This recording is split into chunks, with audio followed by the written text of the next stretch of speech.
After saying goodbye to some of its most known characters in Season 3, the Gangs of London team is ready for more.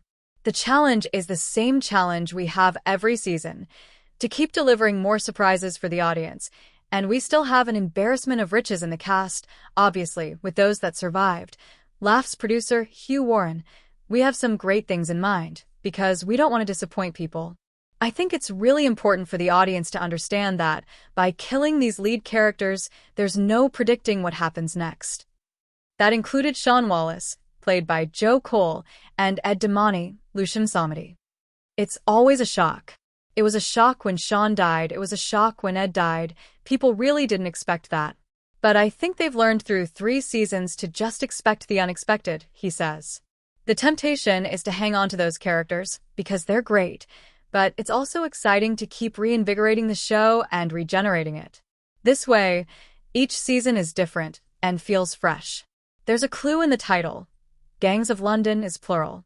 The original concept was always that it could be a rolling theme and that the gangs would be different. We are thinking through all those issues around the next season. There'll be some new characters and some new surprises, he says, mentioning Season 3 addition Zeke, played by Andrew Koji. We're always looking for ways to expand this world, and his backstory, obviously, has a real connection with the Wallaces. He's Finn Wallace's illegitimate son. We hope to explore that a bit further. So far, each season was overseen by a different director. More than any other show I've produced, it's conceived as a director's show. Pulse Films had never made television before, so their network was all film directors, like Gareth Evans.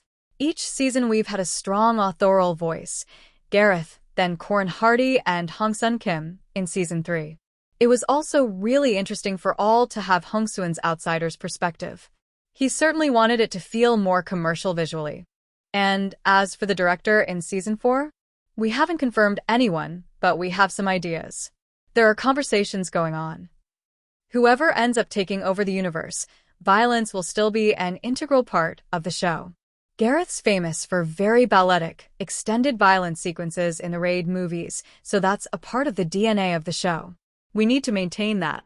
Sometimes there's some humor in there, and it's all very heightened. It's almost cartoony, and that enables us to go a bit further. We're on an endless quest for new means of death and new weapons, and whatever props are going to be used violently. Warren adds, on Season 2, Corin Hardy witnessed a very violent fight in London, and he was completely shocked by it. He said it showed him how far removed we're from it all.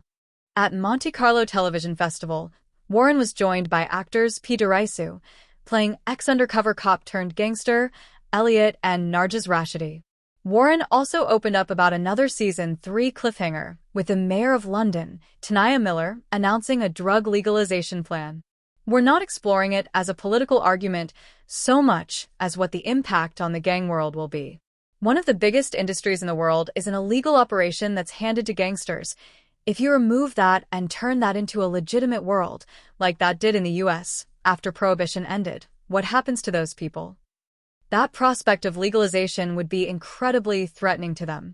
All this money that at the moment is enjoyed by very affluent gangsters would be enjoyed by governments through taxation. Of course, the two worlds can still coexist, but it was an interesting thing to explore in terms of the psyche of our characters.